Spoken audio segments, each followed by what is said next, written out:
बारह बारस ने बस जनक बोला बंसी ले आई ये बंद दो कोट काम कमनी।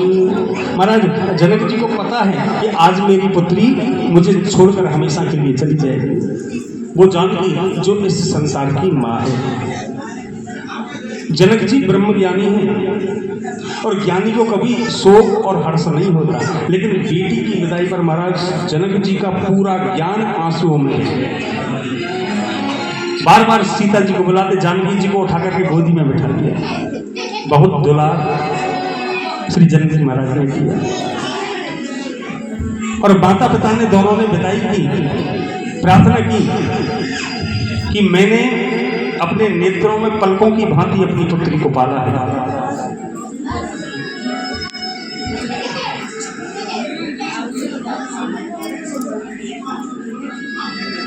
बोलो राजा रामचंद्र भगवान सिय ही लोग धीरता भागी रहे कहावत परम मेरा। जैसे विदा किया दशरथ जी महाराज कहने लगे कि मैं तो आपका कर्जदार हूं जनक जी, आपने मेरे पुत्रों के बदले अपनी कन्याओं को दिया है।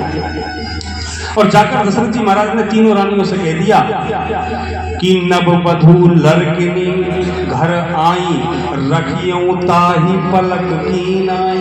आंखों पर जैसे हम पलकों को रखते ना संभाल कर, ऐसे चारों पुत्रियों को रखना। ये हमारी वधू नहीं है, हमारी पुत्रियां हैं।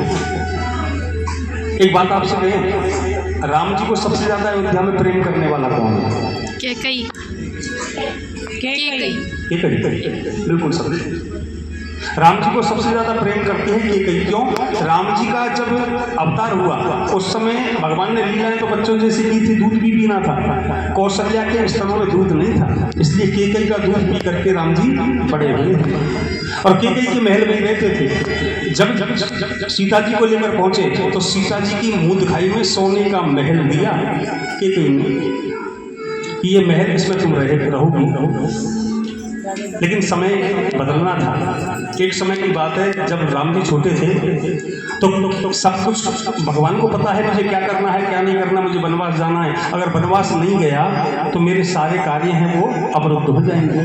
तो कैकई से पहले ही वरदान मांगने लगे। एक दिन दूध भात मैया ने बनाया, अपने हाथों से प्रेम से पवा रही थी प्रसाद। एक दो ग्रास भगवान ने खाए, अचानक हाथ पकड़ लिया, मैया मैं आपसे कुछ कहना चाहता हूँ। कि बोल बेटा। इसमें हाथ पकड़ने की क्या बात है? अरे भोजन करता रहे बोलता रहे कि ना, मैं तुमसे कुछ वरदान चाहता हूँ, आपको वचन देना होगा। बेटा माँ से बेटा मांगे और वो भी वचन लेकर, नहीं बेटा है तू तो मेरा सबसे प्यारा लाडला है, जो चाहिए सो मांग। कि नहीं मैया पहले वचन देना होगा। कि मैं वचन देती हूँ मांग। अगर तुम वचन देती हो, अगर वो वरदान तुमने मुझको दे दिया तो दुनिया में तुम्हारे नाम पर कोई अपनी बेटी का नाम कैकई नहीं रखेगा। अचंभे में पड़ गई मैया, कहने लगी ऐसा क्या वरदान तू मांगने जा रहा है? कि मैया अगर तुमने वो वरदान मुझको दे दिया तो जगत में तुम्हारे नाम से जनता थूकेगी, इसकी भी परवाह मुझको नहीं। तू तो वरदान मांग, क्या चाहिए? अंत में भगवान राम के नेत्रों से जल बहने लगा और कहने लगे कि जो वरदान मां मैं तुमसे मांगने जा रहा हूं, अगर वो वरदान तुमने मुझको दे दिया तो तुम्हें बेधब्य पूरा जीवन विधवा बन के रहना पड़ेगा। महाराज जब वैधव्य की बात आई तो एकदम हाथ रुक गया कैकई का और मन में सोचा कि ऐसी क्या वस्तु मांगना चाहता है मेरा राम जिससे कि मैं विधवा हो जाऊं। किसी भी स्त्री के लिए इससे बड़ा दुख कुछ संसार में हो नहीं सकता। लेकिन पुत्र तू रोता क्यों है? कैकई माता बोली रोना बंद कर, तेरा एक भी आंसू मेरे लिए बहुत बड़ी बात है। तू जो वरदान चाहता है वरदान मांग, मैं विधवा होकर भी पूरा जीवन निकाल लूंगा। दुनिया मेरे नाम पर अपनी बेटी का नाम ना रखे मुझे कोई परवाह नहीं, दुनिया मेरे नाम से थूके मुझे कोई परवाह नहीं, दुनिया मुझको नागिन सापिन कहे मुझे कोई मतलब नहीं, मैं विधवा भी रहकर रह सकती हूँ, लेकिन मेरे लाडले को चाहिए क्या वो तो मांग। भगवान बोले मैया अगर वचन देना चाहती हो ना तो मुझे जो राज्याभिषेक होने वाला है मुझे वनवास मांग और अपने पुत्र भरत के लिए राजगद्दी। धड़ाम से कैकई नीचे गिर गई, ये नहीं हो सकता, मैं विधवा बनकर जी लूं मेरे लिए सरल है। दुनिया मेरे नाम पर थूके मुझे अच्छा लगेगा, लेकिन मेरा राम 14 वर्ष मेरे से दूर चला जाए वो भी वन में, ये कभी संभव नहीं हो सकता। भगवान राम रोते हुए बोले, माँ आप मेरा संबल हो, मेरा विश्वास हो, मेरा पुल हो। अगर आपने वरदान नहीं दिया, मेरी बात को नहीं माना, तो हजारों वर्षों से मेरी राह देख रही है कौन? सबरी वन में, उसका भी तो मुझे उद्धार करना है। हजारों वर्षों से हनुमान जी महाराज मेरा इंतजार करते हैं, उनको भी तो मुझे दर्शन दे रहा है। अनेक ऋषि अपने अपने आश्रमों में मेरा जो इंतजार करते हैं, उनको दर्शन देना है, इस लोक का कल्याण करना है। इसलिए प्रेम को छोड़ो माता और मेरा कर्तव्य देखो। जैसे तैसे राघवेंद्र सरकार ने माता को मना लिया। अब विवाह हुआ, राज्याभिषेक की बात चली, वो बात आने लगी। दशरथ जी से 3 वरदान जो थे बाकी के मांग लिए और राम जी को वनवास मांग लिया। बलकल वस्त्र धारण करके, आप सब जानते हैं कथाओं को, राम जी चलने लगे, पीछे से सीता बोली, मैं नहीं रह सकती आपके बिना, कि आप माता पिता की सेवा करो, जब आपका मन करे अयोध्या रहो, जब मन करे जब जनकपुर में चली जाओ अपनी माता पिता के यहाँ। ऐसी समय निकल जाएगा कि ना, मेरा धर्म यही है कि मुझे पति के अनुकूल अपना जीवन बिताना है। बलकल वस्त्र धारण करके चली, पूरी अयोध्या पर एक कहर ढा गया। अश्रुपूर्ण आंखों से सब भगवान राम को जाते देख रहे हैं। पीछे से लक्ष्मण दौड़े और कहने लगे कि मैं भी जाऊंगा। महाराज सुमित्रा वहां आई, केकई भी वहां आ चुकी थी बाहर, कौशल्या है। कहने लगी कि पुत्र तू वन में कहां जाएगा, कि मैं राम जी के बिना नहीं रह सकता। लक्ष्मण जी की माता आई और कहने लगी कि तात तुम्हार मात बैदेही, आज से तुम्हारी माता जानती है, मैं तुम्हारी माता नहीं हूं, जाओ राम जी के साथ। भरत शत्रुघ्न अपनी ननिहाल में गए थे, कहां? कश्मीर, वहां पर गए हुए थे। पीछे से राम जी को वनवास हुआ, 6 दिवस निकले। राम जी जब वापस नहीं मनकर नहीं आए, 6 दिन के भीतर भीतर दशरथ जी महाराज ने प्राण त्याग दिए। सेनापतियों ने आज्ञा कर दी सैनिक लेने के लिए। शत्रुघ्न भरत जी को गए, महलों में आकर देखा कि ऐसा ऐसा महलों में हुआ। तो महाराज भरत जी ने अपनी माँ को नागिन और सापिन कहकर संबोधित किया कि तेरी जीत नहीं करी, तू मरी नहीं है वरदान लेने से पहले, तूने मेरे भाई को मुझसे दूर कर दिया। मुझे दुनिया में सब कुछ मिल सकता है, लेकिन मेरा भाई थोड़ी मुझको मिल सकता है। तूने पिता के समान मेरे भाई को मुझसे दूर कर दिया, मेरे पिता मुझसे दूर कर दिए तूने, उनका देहावसान हो गया। अरे कलकनी, तूने ऐसा क्यों किया? कि हटीली तूने क्या ठानी मन में, राम सिया भेज दे बन में।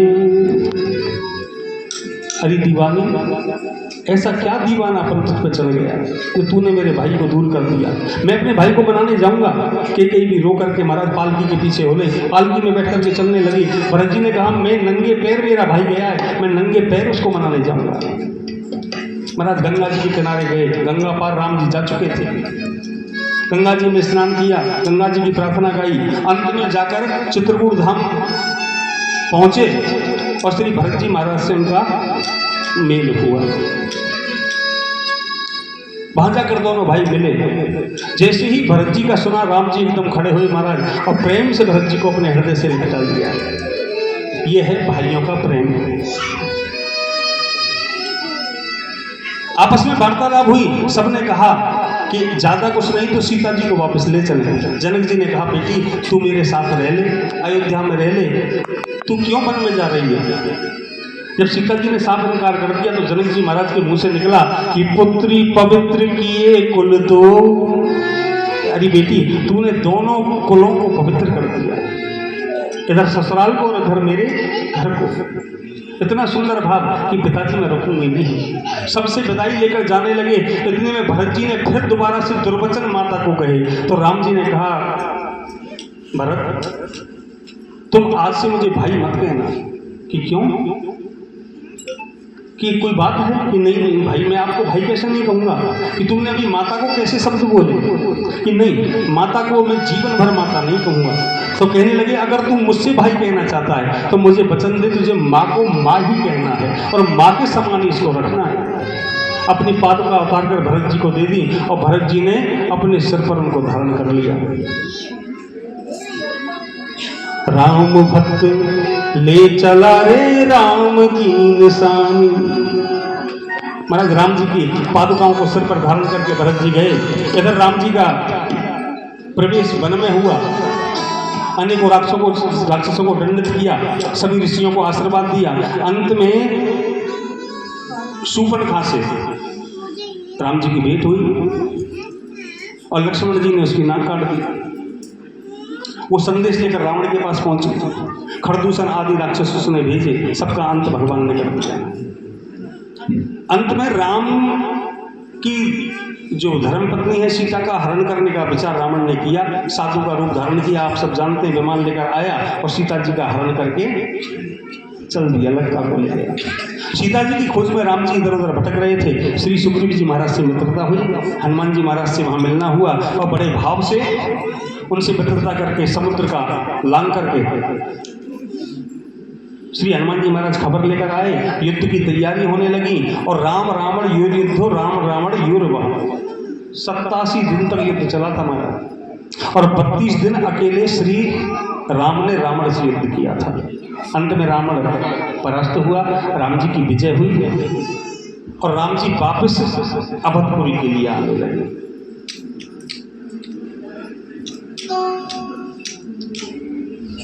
बोलिए राजा रामचंद्र भगवान की जय। जय श्री राधे।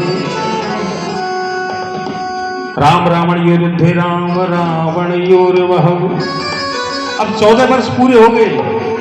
विभीषण से राम जी बोले कि विभीषण जल्दी से पुष्पक विमान लाओ। क्यों? आज 14 वर्ष पूरे हो रहे हैं और मेरे भरत जी ने कहा 14 वर्ष से एक दिन भी अगर लेट आए तो तुम्हें तुम्हारा भरत धंधा नहीं मिलेगा।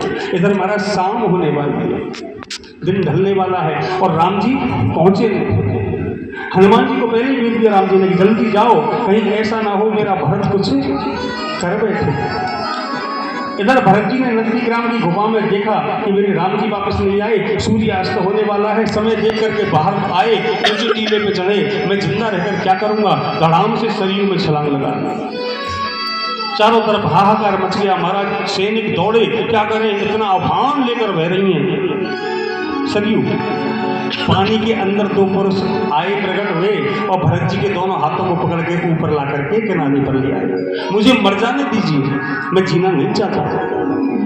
मेरे राम जी मुझसे कह रहे थे कि 14 वर्ष में आ जाऊंगा और 14 वर्ष अब पूर्ण हो चुके, मैं जीकर करूंगा क्या? लेकिन तुम कौन हो?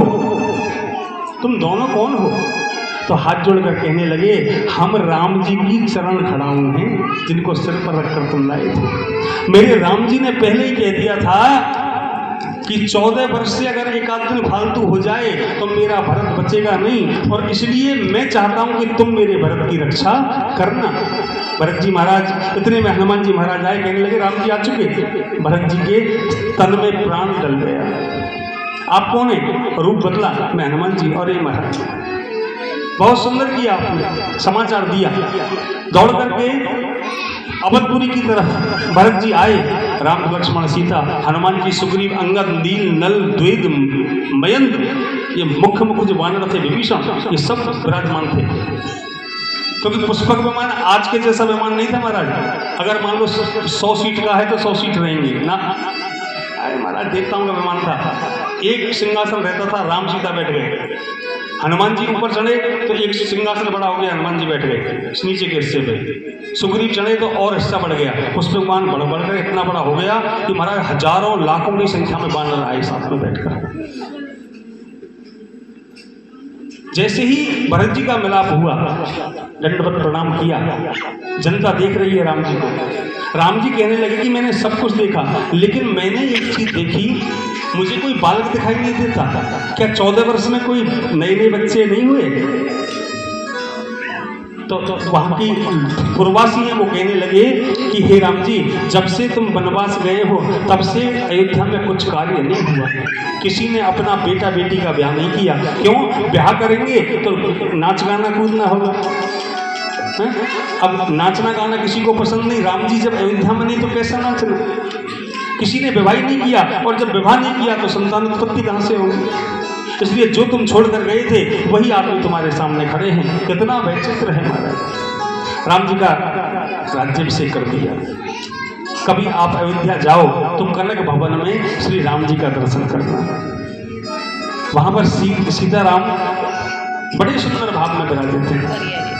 एक संत ने बड़ा सुंदर शब्द कहा कि अवध, आप सब मेरे साथ बोले, ओ अवध सैया मोरी छोड़ो न भैया, अवध सैया मोरी छोड़ो न भैया, अवध सैया मोरी छोड़ो न भैया, अवध सैया मोरी छोड़ो न भैया, अवध सैया मोरी छोड़ो न भैया, अरे छोड़ो न भैया मोरी छोड़ो न भैया, छोड़ो न भैया मोरी छोड़ो न भैया, सिया के सैया मोरी छोड़ो न भैया, सिया के सैया मोरी छोड़ो न भैया,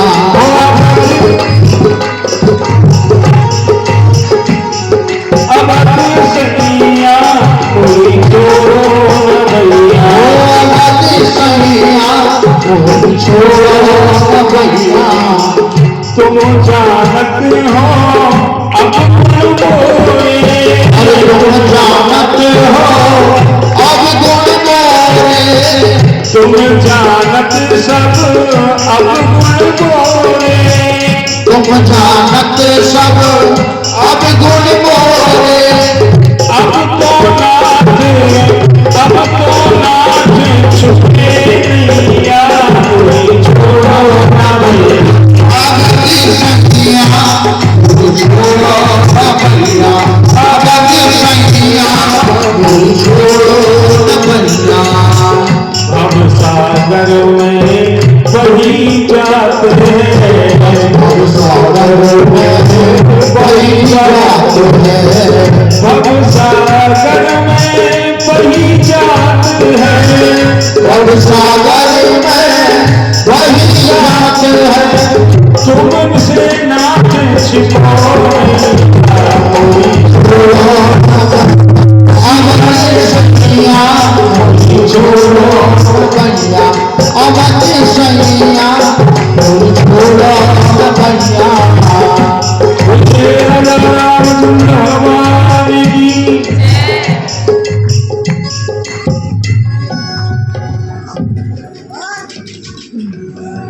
परित्राणाय साधूनां विनाशाय च दुष्कृतां धर्म संस्थापनार्थाय संभवामि युगे युगे। ये आपने सूर्य वंश का वर्णन सुना। श्री सुखदेव स्वामी कहते हैं अब चंद्रवर्ष का उपाख्यान तुमको सुनाता हूँ। अथात सूर्यताम राजन वंश सोमस्य पावन अस्मिन् देलादयो हुआ कीर्त्यन्ते पुण्य कीर्तय। एक बार बोलिए बाके बिहारी लाल की जय, अलवेली सरकार की जय, जय श्री राम। अब हमारे ठाकुर जी का जन्मोत्सव आप मनाएंगे। श्री सुखदेव जी कहते हैं राजन, चंद्रवंश में अनेकों अनेक राजा हुए। भगवान नारायण की नाभि से ब्रह्मा, ब्रह्मा की नाभि से ब्रह्मा के नेत्र से अत्रि, अत्रि से चंद्रमा, और चंद्रमा को ग्रह नक्षत्रों का राजा बना दिया गया। चंद्रमा ने जबरदस्ती बृहस्पति की पत्नी तारा को अपने घर पर रखा। कुछ समय के बाद उसको एक बुध नाम का पुत्र प्राप्त हुआ। इसी वंश में आगे चल के पुरुवा नाम के पुत्र हुए, जिनकी कथा मैं अभी थोड़ी देर पहले कह रहा था।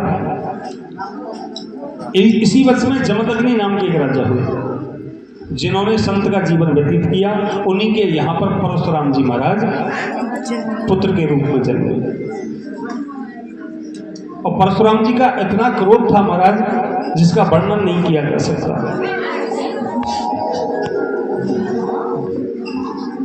राजा जोगी अगन जल, एक तो राजा, एक जोगी, अग्नि और जल।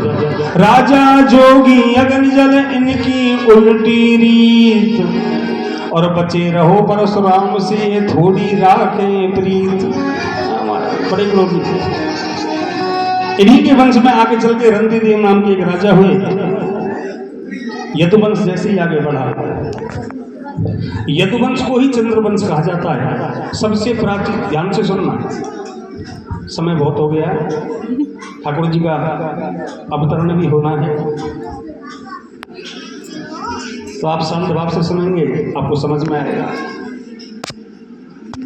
देवमीठ नाम के एक राजा, उन देवमीठ नाम के राजा की दो पत्नियां हैं। एक पत्नी का सूरसेन और दूसरी पत्नी का अर्जन्य पर्जन्य, दो बालक उत्पन्न हुए। सूरसेन को वसुदेव देवादि पुत्र हुए, अर्जन्य पर्जन्य को 9 नंद हुए। वसुदेव जी की 7 रानियां हैं। क्यों? क्योंकि वो विवाह करते हैं, संतान उत्पत्ति नहीं होती। अंत में जो रानी है वो कौन है? देवकी। ये देवकी कौन है? ये देवक इनके पिता हैं, और जो कंस नाम के राक्षस थे वो इनके चाचा के पुत्र हैं, चचेरे भाई बहन। देवक कि यहाँ पर देवकी उत्पन्न हुई थी। कंस ने बहुत प्रेम करते थे। पहले समय में मथुरा में आहुक नाम के राजा थे। देवक और उग्रसेन उनके पुत्र थे। आहुक के बाद उग्रसेन राजा हुए। इनकी पत्नी का नाम था पवन रेखा। एक दिन किसी राक्षस ने इनको देख लिया और उसी से संतान का भाव खराब हो गया, और जो गर्भ में संतान थी वो राक्षस के रूप में, कंस के रूप में प्रकट हो गई। जैसे ही कंस उत्पन्न हुआ, बड़ा बलशाली था, अपने पिता को जेल में डाल दिया और महाराज गद्दी पर स्वयं बैठ गया। पिता से कह दिया बिल्कुल बोलने की जरूरत नहीं। इधर देवकी का विवाह जब वसुदेव जी के साथ हो रहा था, विदा करने के लिए कंस चला तो आकाशवाणी हुई कि इस देवकी को जो तू विदा करने जा रहा है, इसका 8वां गर्भ तेरा काल है। महाराज राक्षस तो होते ही है, जहाँ बढ़िया भाई बन रहा था वहीं पे तलवार निकाली और केस पकड़ करके देवकी को खींच करके जमीन में ले आया और मारने के लिए तैयार हुआ तो नारद जी प्रकट हो गए। कहने लगे कि अरे कंस, 8वां गर्भ तुझे मारेगा, और गर्भ तब मारेगा तो गर्भ बड़ा होकर के बलशाली बनेगा, इसलिए तू देवकी को कैद में बंद कर दे और दोनों को साथ में कर, जिससे कम से कम संतान उत्पत्ति होगी। जैसे ही वो संतान पैदा हो उसको तुरंत उसी समय मारता जा, तेरा काल स्वयं नष्ट हो जाएगा। नारद जी की बात को मान लिया। देव जी वसुदेव को मथुरा जेल में बंद कर दिया। पहला पुत्र हुआ। जैसे ही उसकी आवाज़ सुनी सैनिकों को, कंस को खबर कर दी। कंस आया और उस संतान को पकड़ा और एक सिलाती पत्थर के उसके ऊपर दे के मार दिया। 6 पुत्रों को मार दिया। 7वें गर्भ को निकाल करके भगवान नारायण ने वो गर्भ निकाल करके रोहिणी के गर्भ में स्थापित कर दिया। और रोहिणी के यहाँ पर किसका जन्म हुआ? बलराम जी महाराज का। बोलिए बलभद्र भगवान। 7वां गर्भ नष्ट हो गया, ऐसा कुछ मान्यता बताई विद्वानों ने। 8वें गर्भ में श्री कृष्णचंद्र भगवान हमारे श्रीमन नारायण पधारे। जैसे ही गर्भ में आए महाराज, देव जी वसुदेव को ज्ञान दिया। फिर योग माया से कहा कि इनसे जो मेरी बातचीत हुई है सब ये भूल जाए। भगवान जब गर्भ में आए, गर्भ से बाहर जैसे ही प्रकट हुए, भादों का महीना है, कृष्ण पक्ष की अष्टमी है, अर्धरात्रि के समय पर हमारे ठाकुर जी का प्राकट्य हुआ। सत्याव्रतम सत्यपरम त्रिसत्यम सत्यस्य योनि निहितम च सत्ये सतस्य सत्यात्मक सत्यनेत्रम सत्यात्मकम त्वां शरणं प्रपन्ना। जो हमेशा ही सत्य है, जिसका नाम ही सत्य है, वही विधाता देवकी के गर्भ से उत्पन्न हुए। यहाँ पर तो महाराज वेदव्यास जी ने गर्भ की भी स्थिति गाई है, क्योंकि ये भाव देवकी को प्राप्त कराया कि तुम्हारे गर्भ से ही भगवान आए हैं। क्योंकि माता का गर्भ भी तो पूजनीय होता है, जिससे संतति आगे बढ़ती है। इसलिए भगवान ने यहाँ पर गर्भ की स्तुति गाई है। भगवान का अवतरण हुआ, बड़े भाव से देवता लोग पधारे। स्वागतम कृष्ण शरणागतम कृष्ण स्वागतम सुस्वागतम शरणागतम कृष्ण स्वागतम सुस्वागतम शरणागतम कृष्ण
बोले वृंदावन बिहारी लाल की जय जय श्री राधे। क्या देखिए, आप सभी से मेरा निवेदन है, जितने भी माता भगत लोग यहाँ विराजित हैं,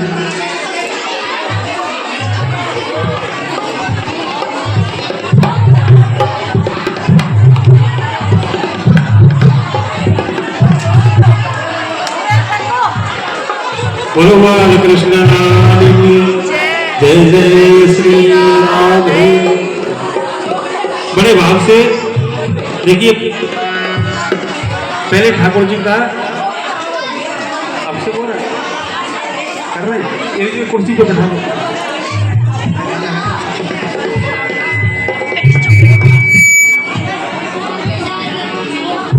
एक जगह आप विराजित हो जाए ठाकुर जी को लेकर।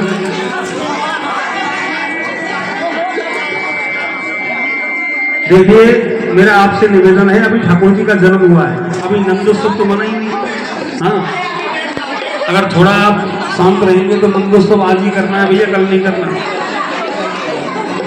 अब हमारे ठाकुर जी को पहले नंदगांव गोकुल में पहुंचने दो, पहले नंद बाबा के यहाँ बैठिए, आप बैठिए सर। बोली बाल कृष्ण लाल की जय हो।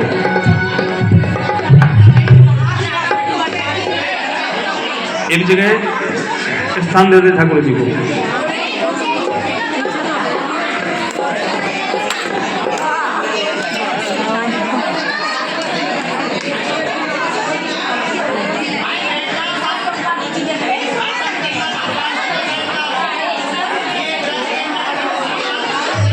बोल बाल कृष्ण लाल की, नंद के लाला की, लाला के बाबा की, बाबा और लाला की जय जय श्री राधे।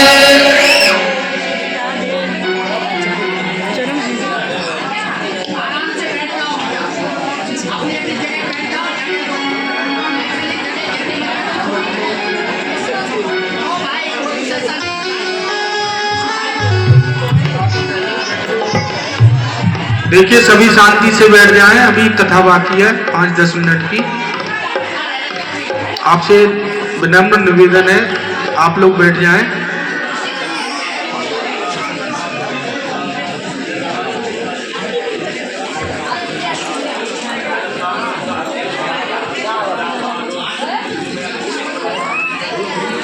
बोलिए बाल कृष्ण लाल की। जैसे ही मथुरा की जेल में भगवान का प्राकट्य हुआ तो श्री वसुदेव जी महाराज सोचते हैं कि इस बालक को कैसे बचाया जाए।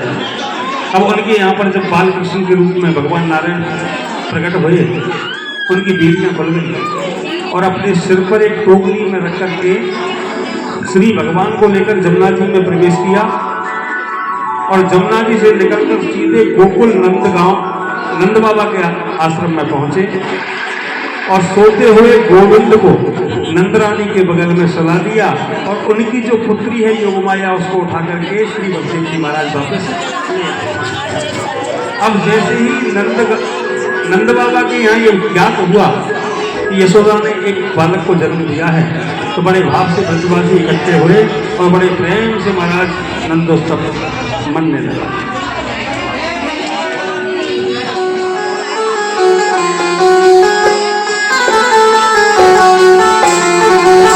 यशोदा जायो लाला नभे जन में सुन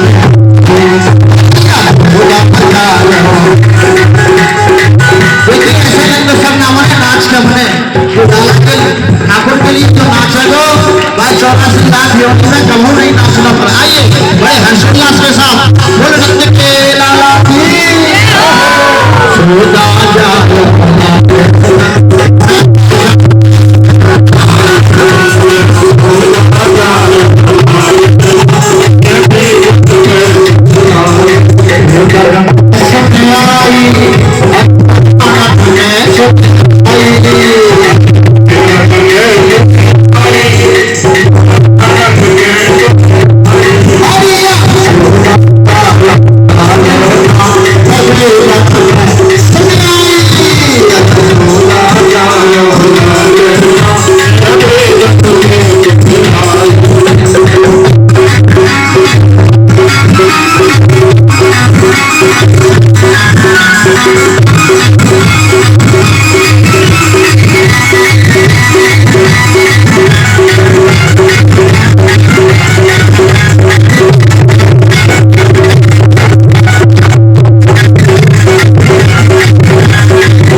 नसीबा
बधाई की बात है।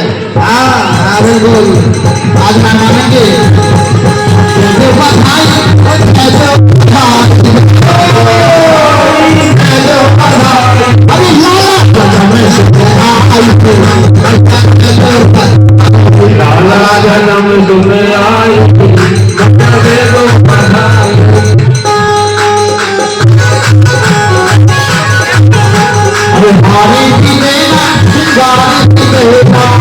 और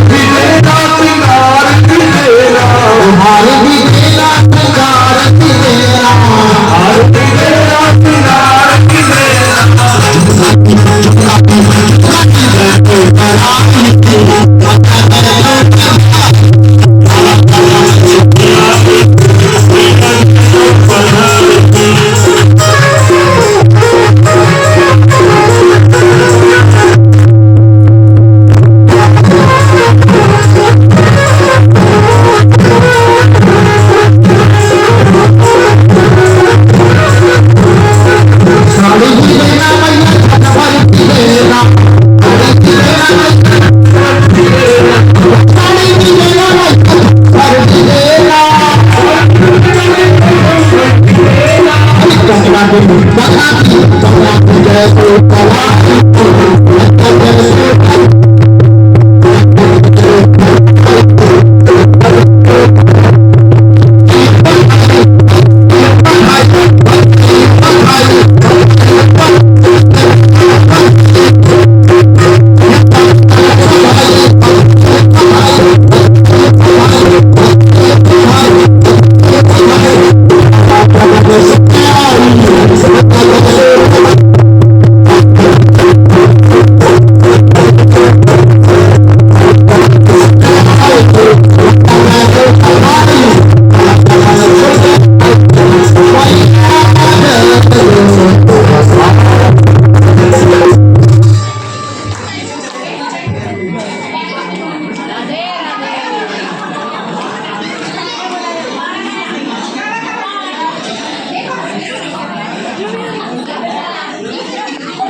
गुलशन